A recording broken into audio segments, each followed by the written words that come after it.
this little tool. You can send your question to SurveyMonkey either by just typing in that link or by scanning this QR code with your phone.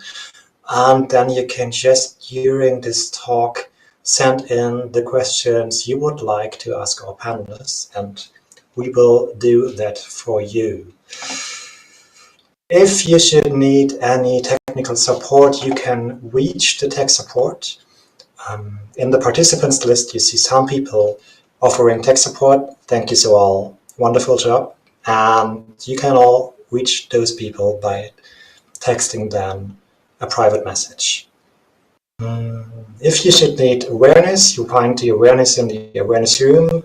You can just go to the menu on the left side of your window and go to the awareness big blue button room. I believe that's all. Marina, I would love to learn a bit more about the struggles that you've been in over the last year. So congratulations for your win against Rio Tinto. This doesn't happen very often. Would you be able to give us a brief overview of the recent protests against mining, and specifically the Rio Tinto project in the, is it Jadar Valley? How and when did the protests start? What happened as a result? And what is the situation now? Thank you so much. Really glad to be here with all of you today. Of course, I can give some resume. I hope I can make it because a lot of the things happened in the past few months. So maybe I can start with things started. First massive protest started back in November last year. And basically what happened there was really spark that nobody expected. So I need to give you some context in order to understand what happened back then. So at that point, Kreni Promeni already made a petition against Rio Tinto and lithium mining. And on that online petition, we already had almost 300,000 signatures. So the topic was in the air already. On the other side, you had government who was saying everything in favor to Rio Tinto, to lithium mining. It will bring prosperity. It will bring a lot of good things for Serbian people. And on the third side, you had Rio Tinto, who was bringing advertisement all across the country on national media, like they're coming here to save us and things like that. Shiny picture.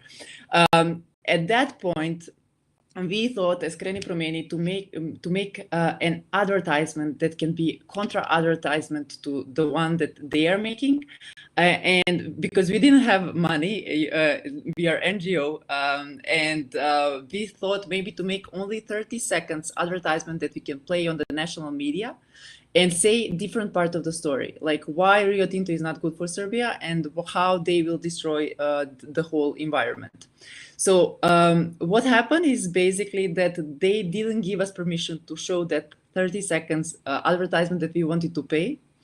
And we made that advertisement, of course, and because we were not allowed to play it, we played in front of the building of national television. And you need to know the context.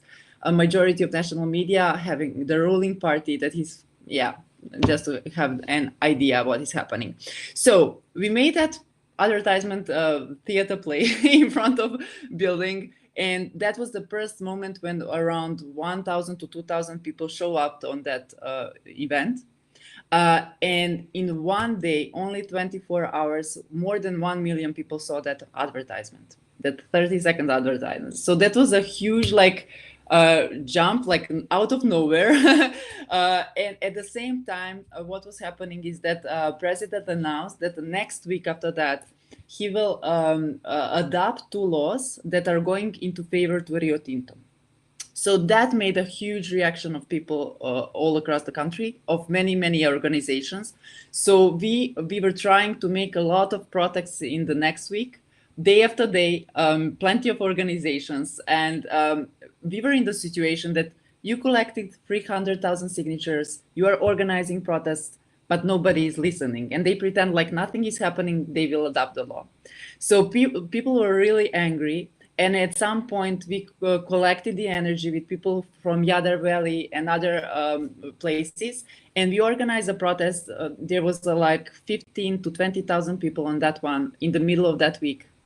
And we said, okay, if you adopt those two laws, we will be more radical, and we will go and blockade the roads. So that never happened before in Serbia. That was a scary movie because it was illegal, basically. But we said, like, there is nothing more that we can do because we are totally invisible for the system. And what happened the day after that, they adopted the law, just like that, over the night. And they were planning to adopt the second one on Friday. And we said on Saturday, we're going to blockade everything if you do that. So what basically happened, we went on the blockades the first day on Saturday, like we said. And the first picture you can see here is like sending the red card to the Rio Tinto in front of their office. That was one of creative tactics that we were doing before. But the second picture you can see, this is like 10 people from Kreni Promeni going to blockades and 40 policemen around us. So we knew that we can be arrested. Some people told us that we can be arrested because we were calling people to go to the blockades and things like that. So at the spot where we were, 40 policemen came and we were like sheep, you can see it. And we thought everything is destroyed because we called people to go for blockades. But our strategy was like, tell us where are the points in all country, where are you going to blockade the roads? Go from all the angles. Like, we didn't want to go like organized from one place because we knew that we can be stopped. So we were just one small tiny point to that road. And I really thought, this is it. We're not gonna make it. But what was happening basically in the meanwhile was picture number 3. We were blocked, but many other people could go because we don't have that many policemen everywhere. So all across the country, people were going out on the streets, many of them. And many of them got fines. So of course, police couldn't stop us, but they were sending us fine all the time. And the next week, because like we had this law that was adopted, the second one that was in the air, we said, okay, if you keep doing that and you don't withdraw the first law, we're going to do this next Saturday as well. But this time we're going to do it for 2 hours, not 1 hour, but 2 hours. So the fourth picture you can see, that was the next week on the same spot. Only on that place was like 30 to 40,000 people only on that bridge. But there are many places only in Belgrade on different squares, people everywhere, like also in more than, I don't know, 30, 40, 50 towns. I don't know how many places across the country. And what was basically happening, our like narrative was like, we don't want to, we are not against, we are for air, for nature. And we were basically on the fifth picture, you can see that like even the ambulance car could pass the whole process because we wanted to show that this is not against something, we are for life. So after that, what happened after 2 weeks of that, basically President Vučić said that he will withdraw both the laws, one to withdraw, the second one to change it. And by doing that, that was the first step. So what happened after that, maybe I'm saying it in too many details, but then that is how you can see the tactics. After that, what happened, like we said, okay, we got those 2 demands, we are done. There is a huge victory of people like who done that. But many different groups from Serbia said like, but we are not done. Rio Tinto is still here, we're gonna keep blockade. And there was a mess. Like many different groups were doing different things with different demands. All of a sudden, everybody had thousands of other demands, like what are we going to do? Yeah. So it was a messy situation in the, if you look at the map of actors. So basically what happened after that, some groups were blocking, some not. We thought as Kreni Promeni that we should go to the legal step because like still lithium mining was there. So we thought, let's go for citizen initiative as a tool and collect 30,000 signatures. And if we do that before elections now in April, they couldn't say yes to that. So we will stop the lithium mining at all, not only Rio Tinto, but everything. And we had those two protests, blockades and national initiative. But what happened after that, we were stopped with citizen initiative. The day when we as Kreni Promeni went to National Assembly to give them a citizen initiative proposal, we were attacked in front of the building, in the middle of Belgrade. For the first time, police didn't came on our media conference. And there were people who are, you can see that they are organized, they were like yelling, you are Rockefeller, blah, blah, blah, you are whatever, the like typical narrative when they want to attack you. So we said, okay, we're gonna stop because we don't want to threaten people who are across the country, who are volunteers, want to help us with citizen initiative. If that is happening to us in Belgrade, in capital, in front of media, what will happen to them? So we said, no, we are not going to do citizen initiative. We're going to go again, like asking them to adopt those two laws because people want it, and let's go for that. In the meantime, again, there was a map. I cannot go into many details, but we were organizing people from different parts of Serbia who are from Jadar Valley and other parts, and we collected the same demand. And we said, okay, this time we're gonna camp in front of President's house if you don't, until the end of National Assembly is, how to say, ended before elections.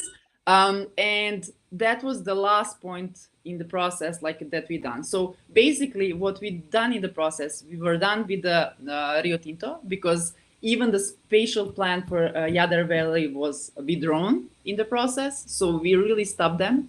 But what is happening in Serbia is that we still have other companies who are doing the same thing. And we are afraid they will just rename Rio Tinto and make it some other company doing the same thing. So that's why we are still pushing now. And we are going next week into citizen initiative. And we're going to do that before elections now. It's so inspiring. I have a couple of follow-up questions. One of them is, why do you think the tactic of blocking the roads was so popular? Like, why did that work for you? It seems like a lot of people joined in. How was that possible? Yeah, I think it's several steps. So you need to know my background first. Like I'm doing community organizing work for more than a decade, and we are using the methodology of Professor Marshall Gantz from Harvard Kennedy School in terms of like how to organize, how to strategize, how to make the whole concept, how to do a good action and everything behind. So basically, before we made the Kreni Promeni, I saw that community organizing has its limits because it cannot bring masses on the streets. So that's why we made Kreni Promeni, me and my partner in crime, Savo Manojlovic.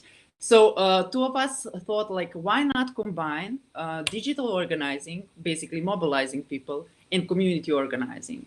And we did that in Kreni Promeni. So how we are doing it, basically we are using petitions as a tool to see, is there in the air enough energy for any kind of topics? For Rio Tinto, there was 300,000 people who wanted it. So we saw, let's go deeper into that campaign. Let's help people to show their voice.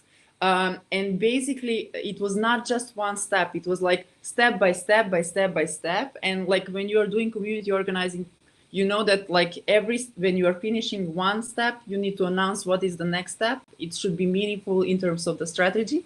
So there was several steps that are connected. And why blockades are important, because like this was something like in Serbia, we have, I don't know, I'm like what is happening in Ukraine, it was happening in Serbia when I was in primary school. So like we were bombed, we were like, I was on the protests ever since I was like 7 against that government that was back then. So this is my background. I was on protest every day. So I know that protest by itself doesn't work if you don't combine it with good strategy and clear demands, and you know what is coming next.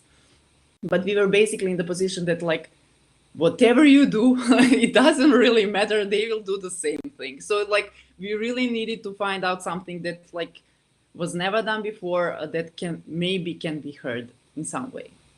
Yeah, that's why blockades, I think, were something different. Yeah, that's fascinating. So do you feel like that tactic hadn't been used very much, so it could have caught them off guard a little bit? We've only got maybe 2 minutes left, so I'm trying to work out which question to ask you. Maybe you can tell us a little bit for like 1 minute about the different alliances that formed that made this possible, because I'm assuming that there are many other groups that also were important in the win. Definitely, like there is plenty of people who were in this fight together.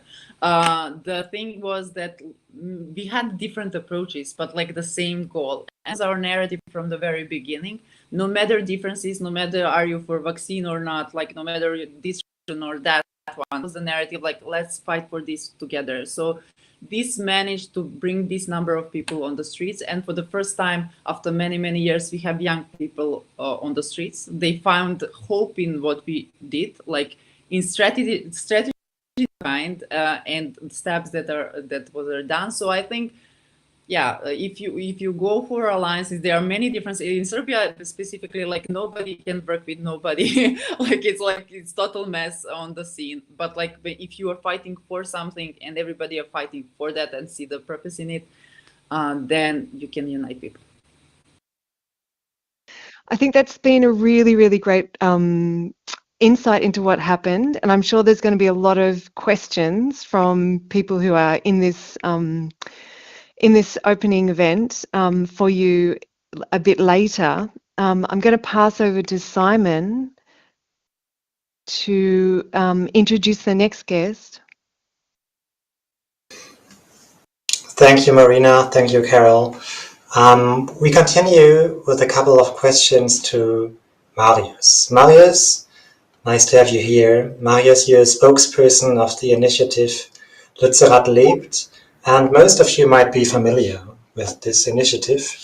It is the village of Lützerath, located beneath the open lignite mining site Garzweiler, threatened to be evicted. As Carol already said in the beginning, this is the last big battle of the anti-coal movement in the Rhineland. In fact, fun fact, the first big mass action of Ende Gelände in 2015 started in Lützerath, right? So it ends where it begins. It's an epic story. And Marius, it is great to have you here tonight to tell us a little bit more about the situation in Lützerath right now. So would you like to introduce yourself and tell us? Yes, sure. I think I'm going to talk in German, if it's okay for you, because there's a translation channel. A little bit okay, more. then I would just introduce the technical specifics, how to access the translation room for all the German speakers. You can just open the translation room.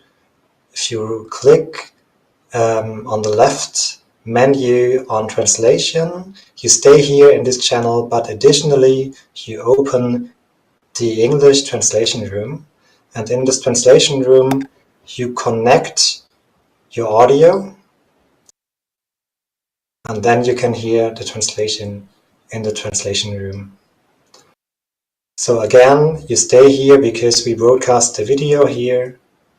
You can disconnect your audio here by just clicking on the phone in the bottom menu. You additionally open the English translation room, and in the English translation room you connect your audio. Let's just wait for a minute to give everyone time to do that. And we have tech support that can help you to access the translation room.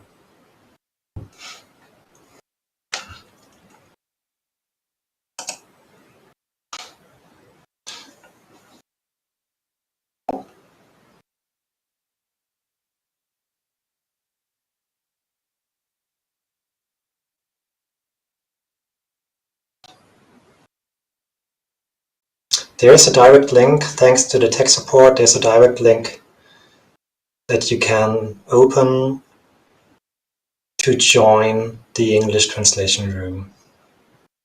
Thanks, Joe. And then in this English translation room, you just connect to the audio.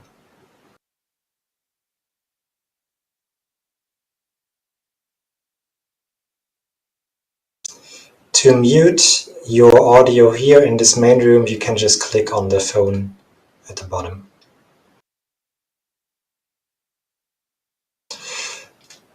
Okay, I believe we can go on. Marius. Okay, hallo in die Runde. Danke, dass ich hier sein darf. Ja, ich spreche heute für Lützi lebt. Das ist so eine sehr kultige Initiative hier im Rheinland. Und es ist halt so, dass wir immer ein bisschen darauf geachtet haben, dass unsere PressesprecherInnen immer auch irgendwas von sich mitbringen können. Und ja, ich bin neurodivers, queer und BIPOC und das ist sozusagen mein eigener, ja, also das, worauf meine eigenen gesellschaftlichen Erfahrungen fußen. Ich komme mir manchmal dadurch ein bisschen unterdrückt vor und in Deutschland haben wir, also ich habe mich halt immer weiter für Politikwissenschaften interessiert, so diese konservativen und rechten Kreise, die dann so Relevanzbedenken aufführen, ob Menschen, die nicht weiß sind, weil es ja in Deutschland eine nicht weiße Mehrheit gibt, überhaupt sprechen dürfen und ob deren Ansichten relevant sind. Und ich glaube, so einer der Gründe, warum ich das jetzt hier gerne nochmal erwähnen würde, ich finde, das spielt so ein bisschen zusammen mit der Relevanz in Umweltfragen, dass das auch so eine Strategie ist, den Diskurs zu unterlaufen, ob Klimagerechtigkeit zum Beispiel relevant wäre. Aber ich finde, wenn wir jetzt in die unterschiedlichen Länder sehen, auch hier zivilgesellschaftliche Initiativen, die hier vertreten sind, dass, oder allein wenn ich jetzt nach Österreich fahre und Radio anhab, dass diese Klimakämpfe natürlich auch in andere Länder gedrungen sind. Und genau, da darf man sich halt nicht ja, so verarschen lassen, sage ich jetzt mal. Und genau, und gerade spreche ich übrigens aus der Villa von AKKON22. Das ist dieser widerständige Möhrenbauer, der halt an diesen Minenbetreiber seinen Hof nicht verkaufen wollte. Und genau, live aus Lützerath. Ja, schön, dass du bei uns bist.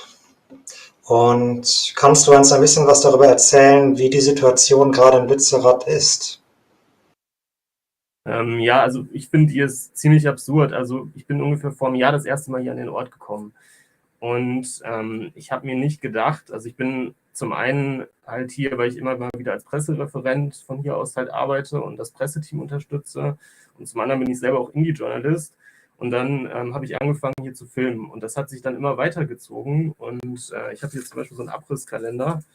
Das sind jetzt allein die ganzen Tage in diesem Jahr, von denen wir gar nicht gerechnet haben, dass wir die noch hier verbringen müssen oder können.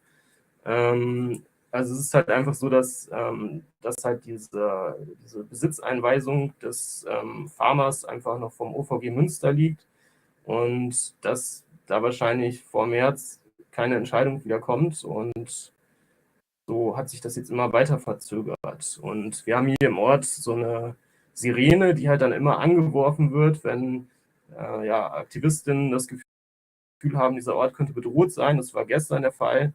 Und dann ging es so um 7 Uhr für alle einmal raus und dann gab es hier einen Polizeieinsatz mit 2 Hundertschaften. Also jeder Tag ist immer wieder irgendwie am Limit. Wir hatten jetzt gerade einen riesigen Sturm und es ist unglaublich, wie die Leute hier immer weiter durchhalten. Also ja. Ja, vielen Dank. Durchhalten ist das richtige Stichwort. Die Leute halten jetzt schon sehr lange durch. Und die Frage ist so ein bisschen, wie geht das jetzt eigentlich weiter? Haben wir als Klimagerechtigkeitsbewegung den Kampf um Lützerath eigentlich schon gewonnen? Was ist gerade dein Eindruck? Ja, also ich glaube erstmal, dass es gar keinen richtigen Kampf um Lützerath gibt. Ich glaube, dass es halt in diesen Klimakampagnen, dass wir irgendwie Geisterkämpfe führen und nicht unbedingt physische Kämpfe. Obwohl natürlich diese Gelegenheit mitschwang, dass sich da von hier aus Leute vernetzen konnten und sich so ein Kristallisationspunkt irgendwie gebildet hat. Aber ich sehe das sehr kritisch, dass die Klimakrise immer, wenn irgendwelche anderen nachrichtenrelevanten Themen sich bilden, aus dieser Medienökonomie fällt. Und ich glaube, dass wir von hier aus immer versucht haben, den globalen Kontext zu spannen. Und da haben wir halt festgestellt, dass bei Corona oder zum Beispiel jetzt bei der Ukraine-Krise die Klimakrise nicht mehr mitgedacht wird. Also es wird zum Beispiel nicht mehr erwähnt, dass man Nord Stream 2 natürlich auch aufgrund Klimabedenken stoppen kann. Und ich finde, das ist rassistisch. Also es ist vielleicht nicht unbedingt rassistisch, aber es ist auf jeden Fall völkisch und nationalistisch, weil wir ja von hier aus halt CO2 emittieren und weil das natürlich eine globale Gerechtigkeitskrise ist. Das klingt jetzt, diese Ausführung vielleicht klingt so ein bisschen abgedroschen, aber ich glaube einfach, dass es jedes Kind verstehen sollte, dass dieser globale Kontext in der Klimakrise da ist und dass der globale Süden da zum Teil ausgebeutet wird. Ja, vielen Dank. Ihr habt ja auch in eurer Arbeit einen sehr starken Fokus auf diese globalen antikolonialen Narrative gelegt. Das ist sehr sichtbar, wenn wir uns die Social-Media-Arbeit anschauen, von Lützerath lebt. Dann ist da viel Bezug zu globalen Kämpfen gegen Extraktivismus, viel Bezug zu antikolonialen Kämpfen. Die sind sehr sichtbar in der Pressearbeit, in der sozialen Medienarbeit. Kannst du uns ein bisschen was zum Hintergrund dazu erzählen, was die Gedanken dazu waren aus deiner Perspektive, welche Diskussionen es darum gab?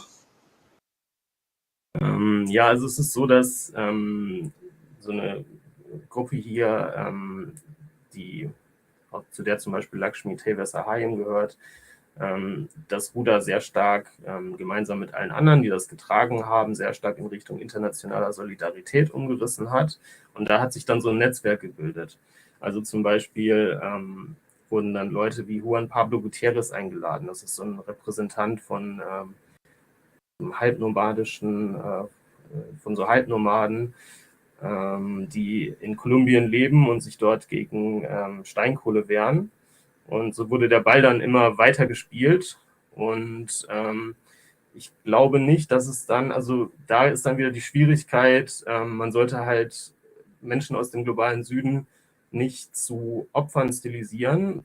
Stattdessen war es eher so ein Zurücklehnen von der Pressearbeit von Lützi lebt und so ein, ja, ich glaube, dass dann so Leute wie Juan Pablo Gutierrez das dann selber versucht haben zu füllen mit ihren eigenen Inhalten.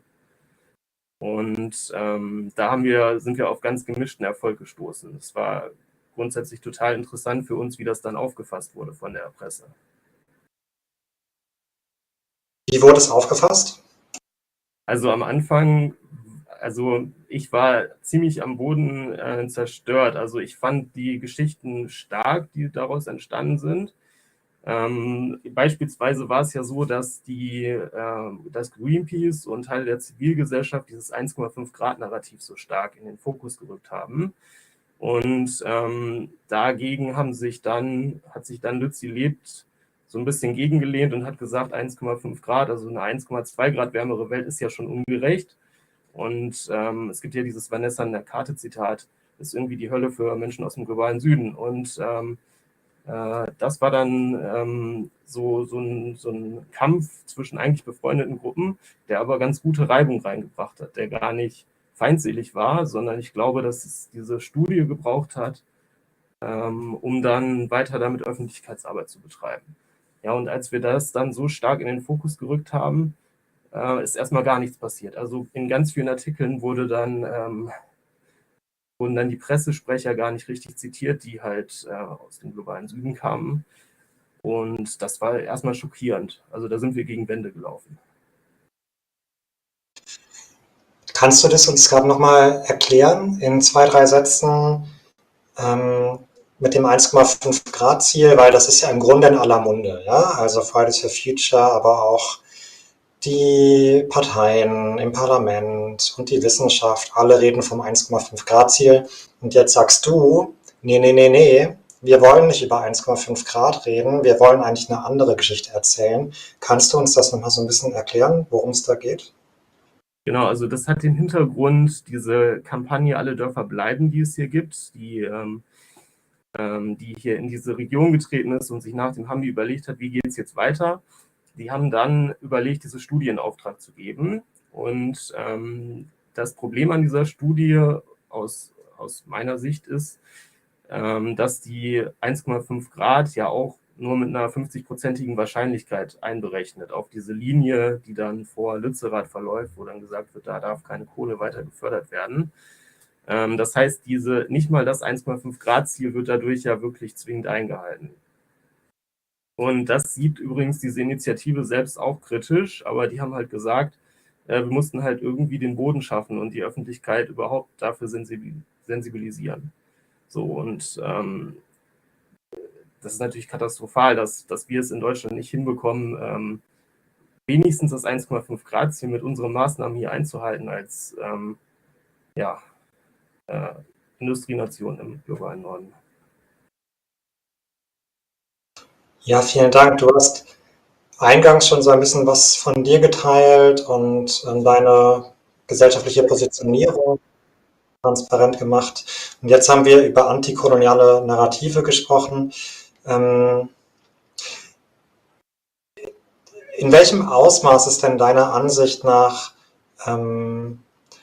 die Frage bezüglich Machtverhältnissen, die Frage bezüglich Rassismus in der Klimagerechtigkeitsbewegung mit diesem Fokus auf antikoloniale Narrative in Lützerath verknüpft, oder welche Rolle haben Debatten über Rassismus in der Klimagerechtigkeitsbewegung auch dort gespielt? Also ich habe so manchmal den Eindruck, dass dieser Zusammenhang ja so naheliegend ist, dass man die Klimakrise mit den Geschichten im globalen Süden verknüpft, dass ihn trotzdem manche Leute einfach nicht verstehen. Zum Beispiel ist es dann auch so gewesen, dass dann von Lützi lebt mal ein Sprecher, also so ein Flüchtling, geflüchteter Mensch halt gesprochen hat und dann diesen Zusammenhang immer weiter erklären musste gegenüber den Journalistinnen. Und das ist halt einfach, ich finde, dass die Frage so gestellt wird, ist total absurd.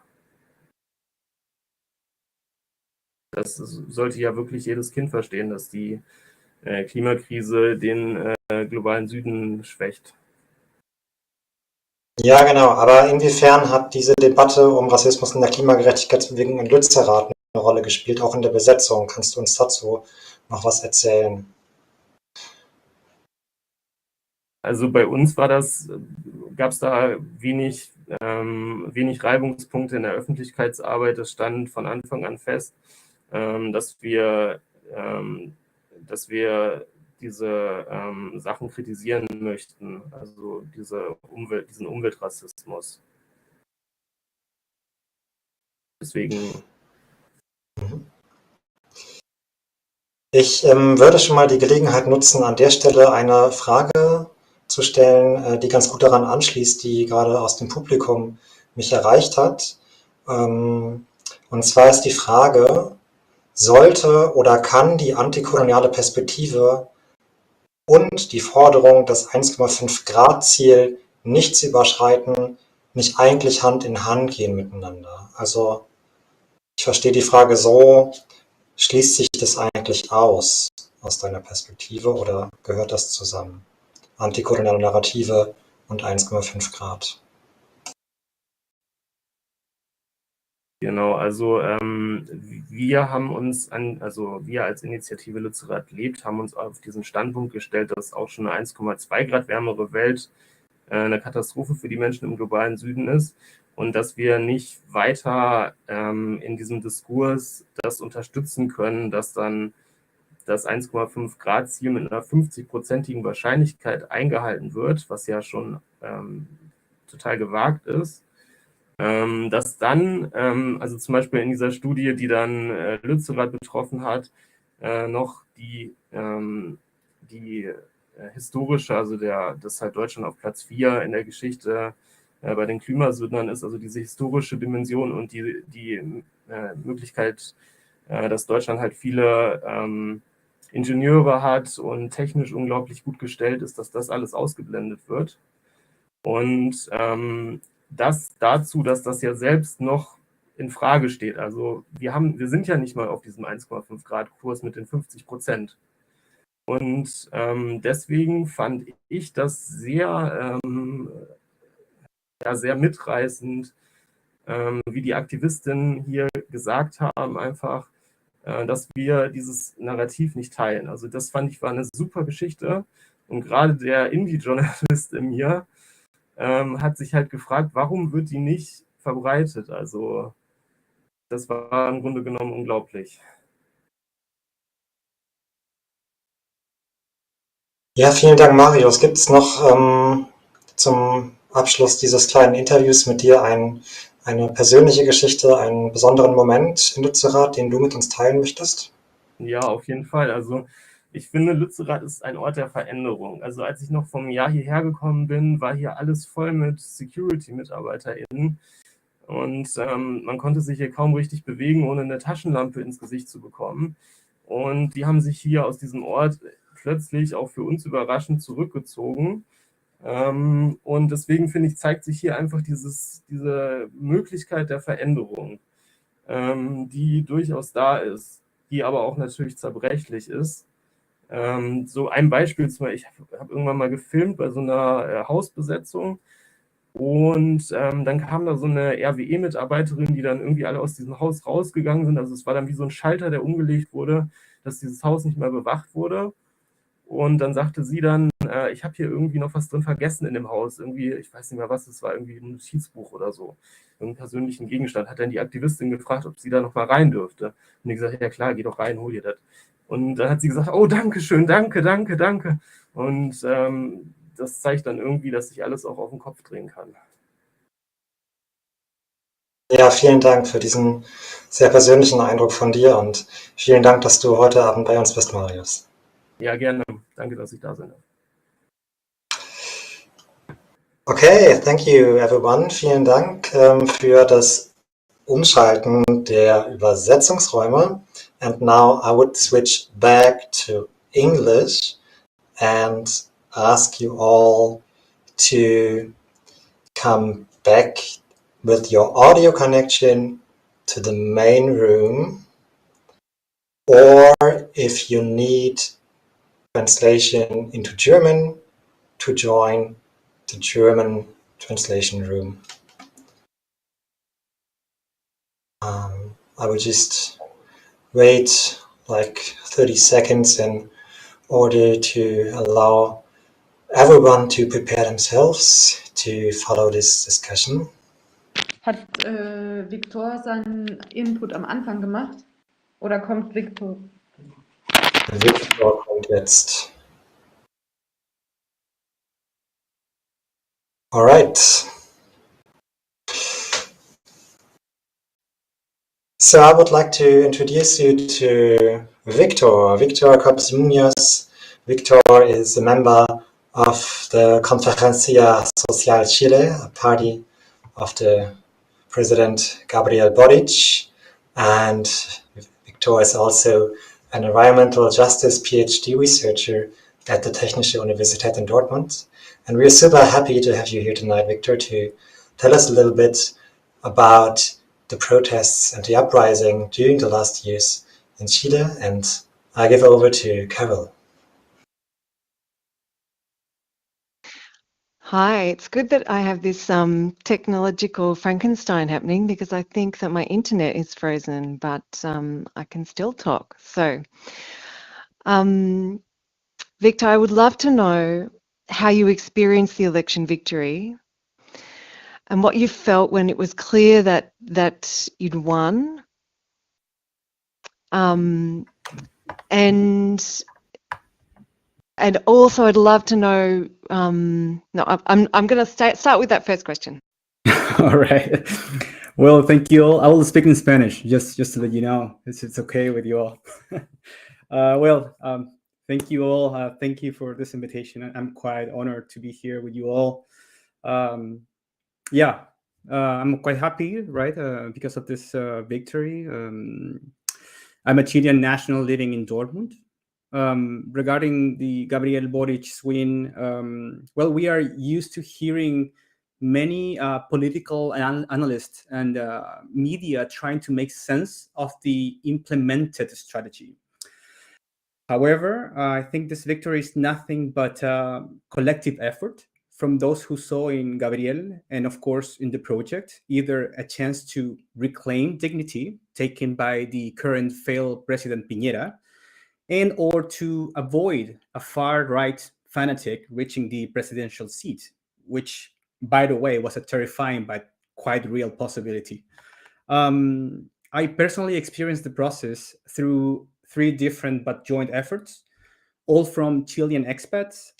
First, through the European branch of Convergencia Social, party of which I am a member. Also through the conglomerate of Apruebo Dignidad, both the European and the German branch, and through the North Rhine-Westphalen Committee for Boric. The last group self-convened mainly by political exiles and family of political exiles, people who were tortured, people who experienced firsthand the forced disappearance of family members, friends, neighbors, and so on. For these 3 or 4 joint effort, the victory was one of the biggest sighs of relief from the last very stressful couple of years, myself included. I well deserve relief, I will say. Yeah.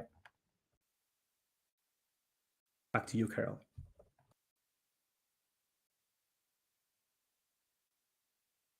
So I'm taking over from Carol. You have experienced the revolt in Chile since 2019. That's what you told me in our talk last week.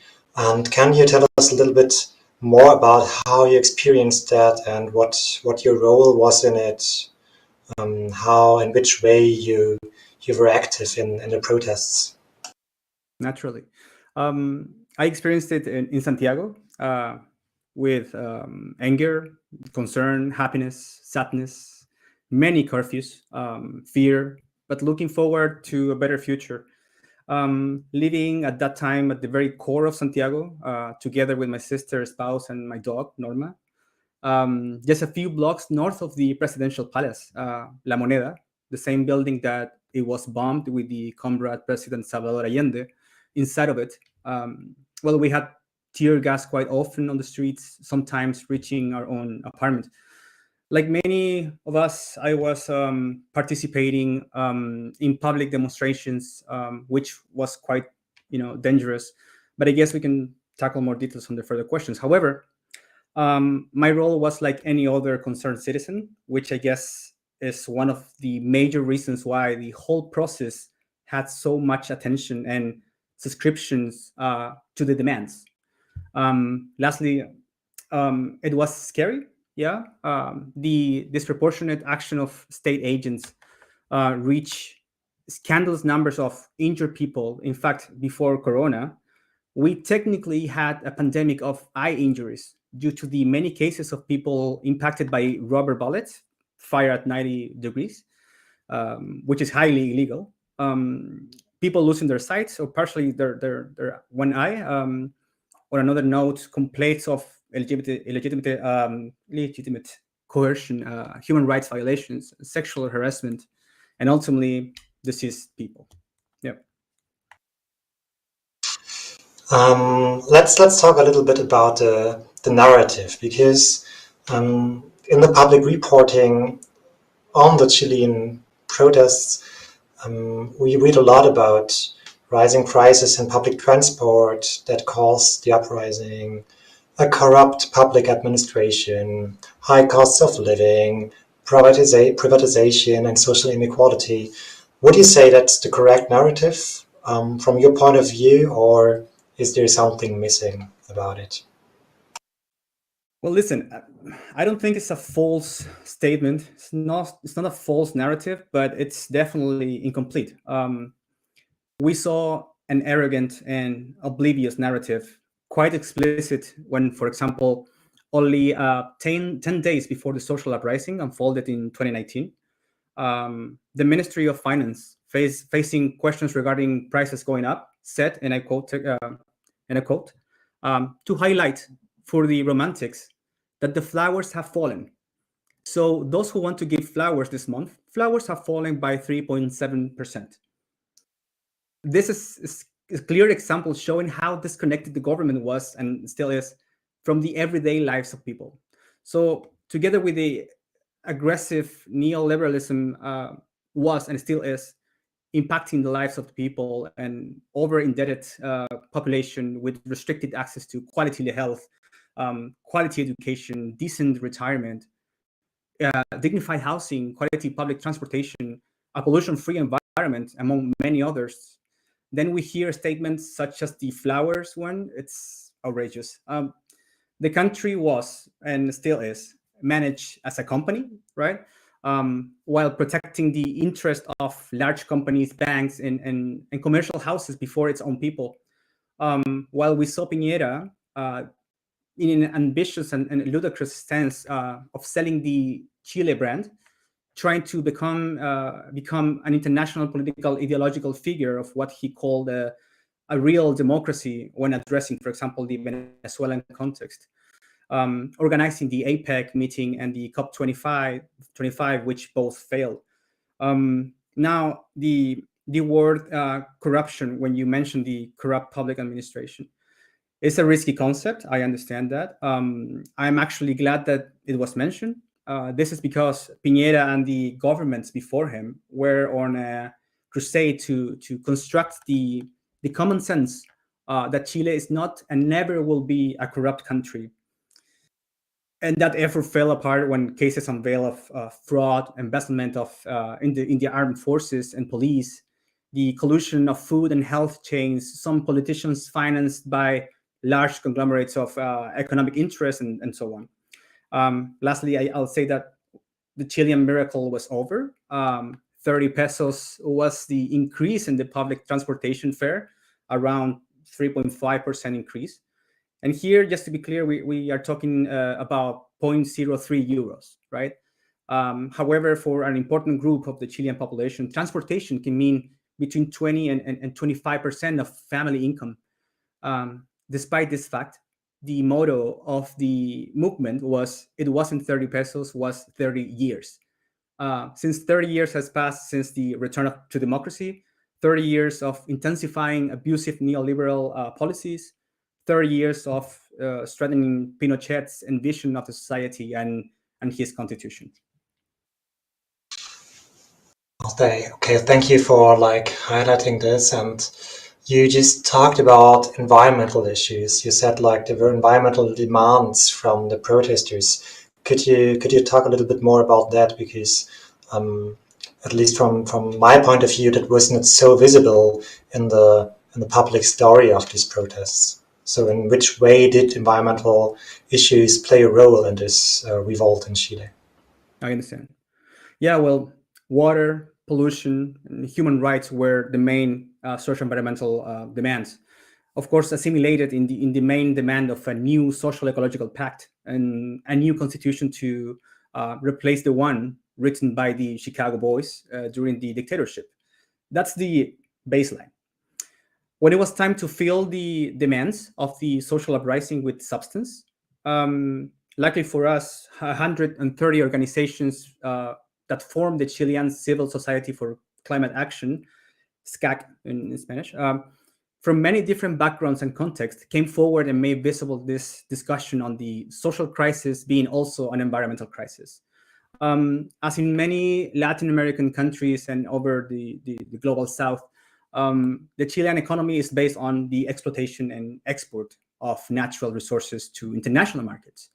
This has generated high environmental costs. One of the most worrying examples is the creation of so-called sacrifice zones throughout the country, territories that concentrate thermoelectric plants, generate dirty energy for the mining industry. Rio Tinto, by the way, is I'm fully aware of their actions all over the world too, same in Chile, and put, of course, pressure on the water supply endangering the human right to water. Now, some common social environmental conflicts that dominate the Chilean environmental agenda on the lights of the social uprising are basically three that I can detect in big topics. First of all, shutting down the country's coal-fired power plants and rehabilitating the sacrifice zones. So far, there are like 28 coal-fired thermoelectric plants that generate around 40% of the country's electricity. And this represents, of course, 90% of the CO2 emissions from the electricity sector, which is also concentrated in 6 cities in the country. On the second point, to re-ensure the access to water for human consumption and ecosystems integrity. Part of this conflict is the commercial forests connected to the indigenous conflict. And last one, Chile's refusal to sign the Escazú Agreement and the human rights agenda to protect environmental activists. Okay, so this is my last question for this little interview with you.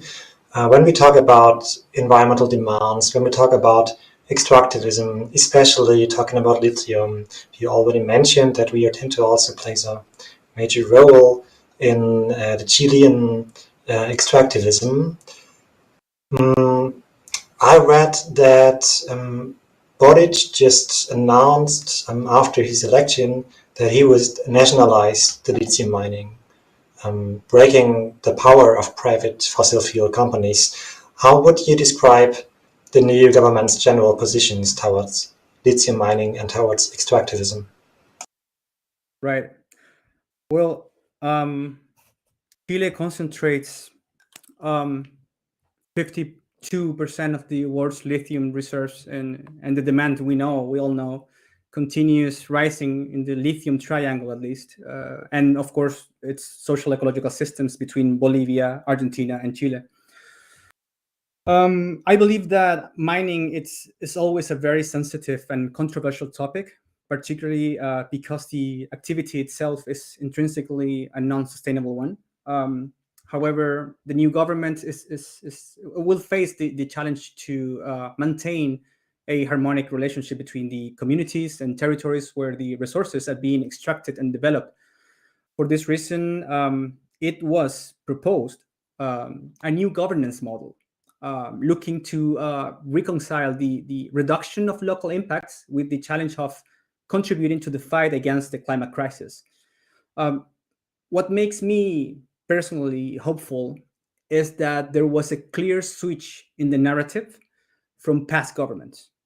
We were addressing mining as intensifying, making it more profitable, and expanding the activity. Now, in the project of Apruebo Dignidad, the new government is prioritizing reconciliation, participation, and adding value to the potential production. In fact, a new governance of salt flats for the management of lithium was promised.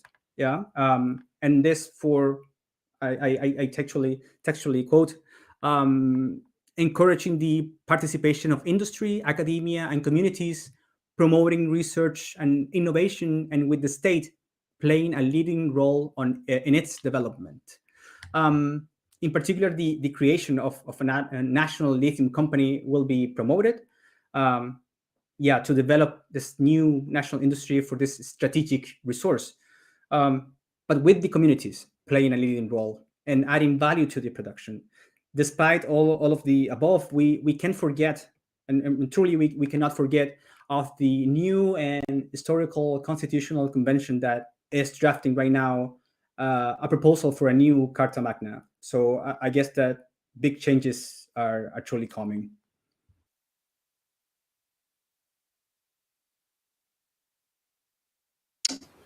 Thank you so much, Victor. Thank you.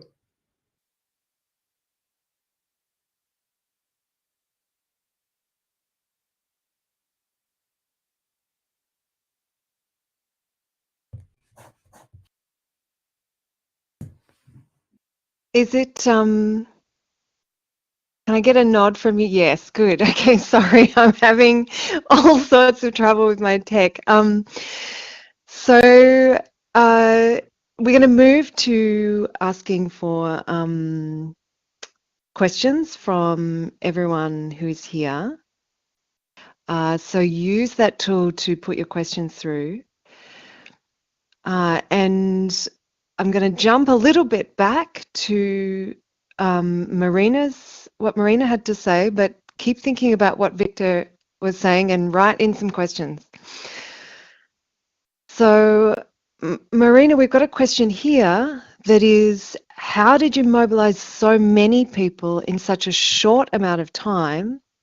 And I would like to sort of add to that question. You said that you combined community organizing with mobilizing. Did community organizing play a role in being able to mobilize so many people in such a short amount of time? Yes, definitely. Yes, because like we were like having the base of 300,000 people who signed the petition means that you can communicate with those people. So every time when we had some kind of action, we could send the message like we are now doing this or that. So they were informed that that is happening. And yes, community organizing definitely had something to do with it, because like in community organizing, you are making both structures, like how to combine people, but also how to manage different tactics in order to achieve the goal. So we definitely use those tools in order to bring people together from one step to another, day after day. And as I said, like we started with this like a long time ago, like a year and a half ago, when we just opened the topic as Rio Tinto, like we don't want Rio Tinto in Serbia. And during that year and a half, we did a lot of creative tactics in the like during the time. So the numbers were growing through the time. It's not like immediately. It was like it took us some time to bring the topic in the air, because 2 years ago nobody knew anything about Rio Tinto, about lithium mining. Even the people who live there didn't know what is happening. So it was, yeah. Awareness building like through the time, but when that click happened and there was a clear injustice, people reacted, and on top of it, like people are really pissed off on the government and everything that is happening for the decade now. So there is a synergy of those two things combined. Thank you, Marina. You just said that people were pissed off from the government. That's interesting, because we have another question from the audience that asks whether the protests against Rio Tinto are a symbol for larger political conflicts. As I understand this question, it refers to the question whether there are any kinds of disputes in the Serbian society that are lying under the surface of this big struggle against Rio Tinto. And I mean, I remember, and you might have heard of it, when we had the protests in the Hambacher forest in Western Germany against lignite mining. It became quite clear that the defending of the forest by setting up a camp and resisting, being evicted by the police, this was a symbol of something bigger, right? It was a symbolized resistance in the face of the German climate policy, which is still clearing forests in the middle of the climate crisis in order to burn more lignite and burning our future. So that symbolized the struggle against the government and of the federal government of North Rhine-Westphalia and Western Germany. So is it similar in Serbia in the struggle against Rio Tinto? I'm sure it is combined, definitely, like because some of the people who are involved, like I said, like we called the broader audience. We said like this is topic for everyone, like everybody should care about that. So in that audience, you all of course have people who came just because of water, just because of land, just because of they are against government, or like they had different motives why they are there. But the truth is that like this government has like 80% in the parliament for a long time. They like have all the media, national media. They like many people don't like are not heard in this society.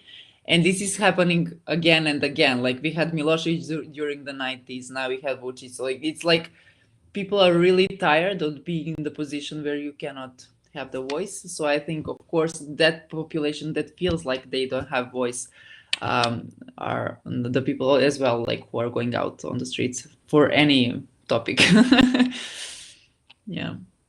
And we are in the situation where we have elections in April now, and again we are scared that we're gonna have the same government for 4 more years, and it looks like a disaster.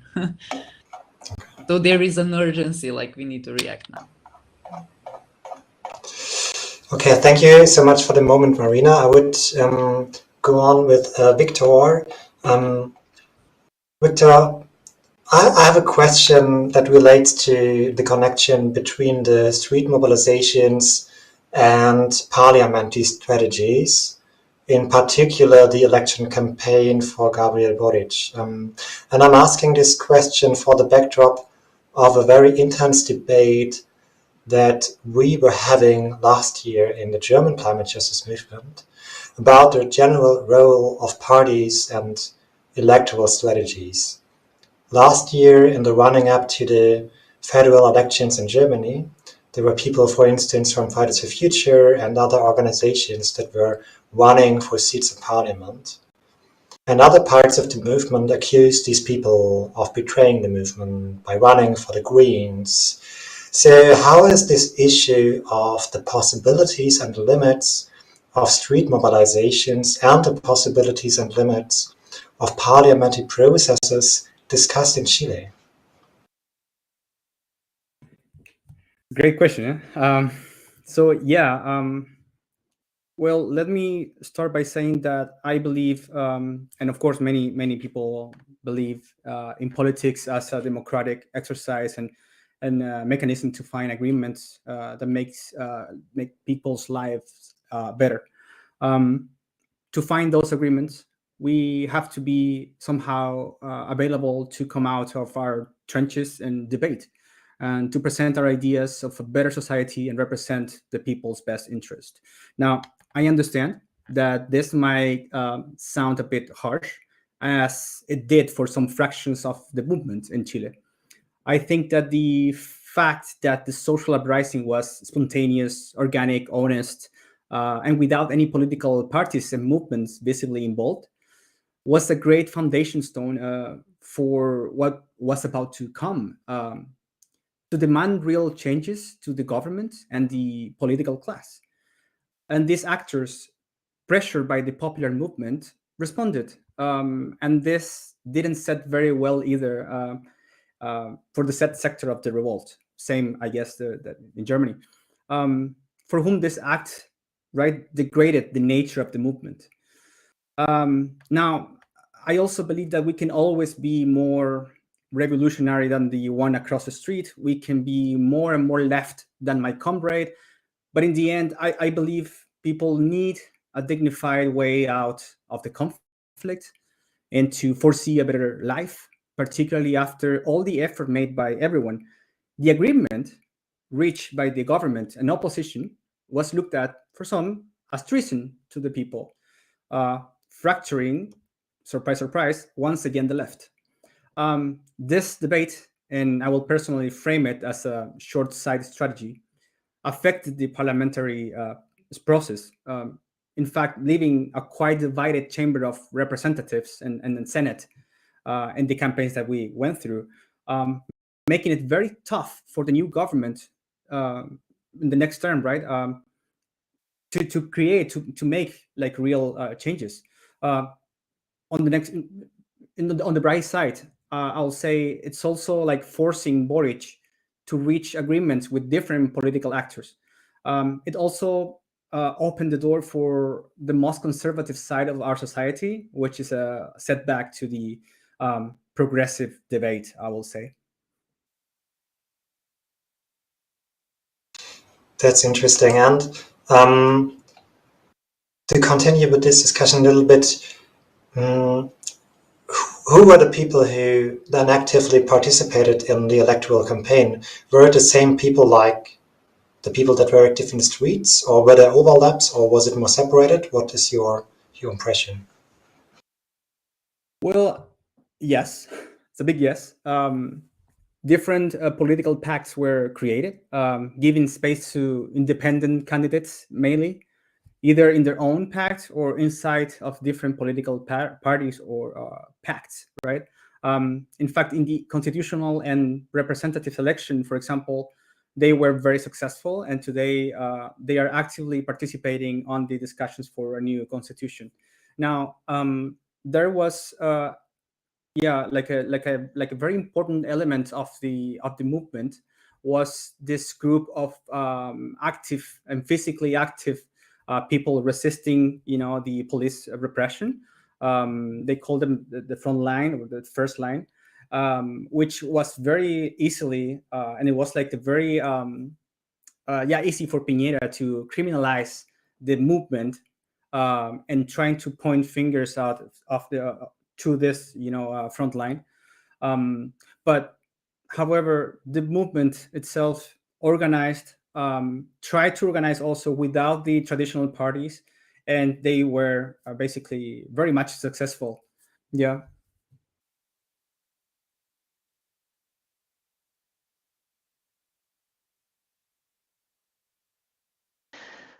Okay, I've got two questions here that have come through. One is for Marina, and one follow-up for Victor, and then we have some questions for Mariusz. So I will go ahead with this one for Victor, just a quick one. Well, it's a big one actually, but just give us a shallow answer. Okay. So how did you defeat the far right? It seemed at one point that it could go either way. We could have an extreme right president instead of the one that you've got. Is there any strategic insights from that campaign? Right. Well, I can see some points of connection with Marina, but I believe that at this point most of the insights are somehow shared. However, I will emphasize focusing on the biggest goal and not being afraid of getting out of the ideological trenches when the moment comes. Of course, without jeopardizing the ethics and the values of the movement.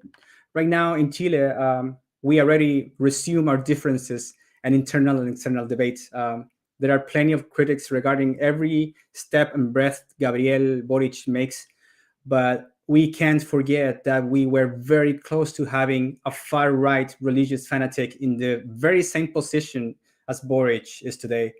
When we put these scenarios in perspective, it's easier to remember why we're here, why this victory doesn't mean to relax, and where we want to arrive. To not lose focus of the greater good, to not stop debating, pop in the bubble every once in a while, and keep remembering that the union makes us strong.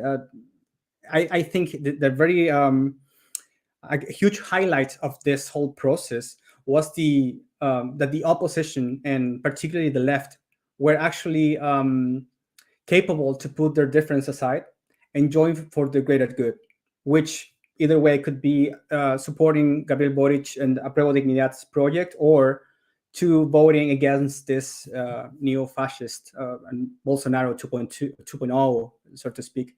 So it's like either way, it was like a big call in social media, huge organization of the people, and right, like this happened after the social uprising. It was like 1-2 years after, and of course the movement lost kind of motivation, lost strength. However, there was many of campaigns in between, and of course the people were tired. But yeah, I mean, the same power, the same motivation from the very beginning of when the social uprising unfolded, was kind of able to see a resemblance in this Gabriel Boric's campaign, people trying to put him behind someone not just one person, but the ideals of the project. So that was like very beautiful to see how everyone, like most of the people, but the 1%, was actually like working for this.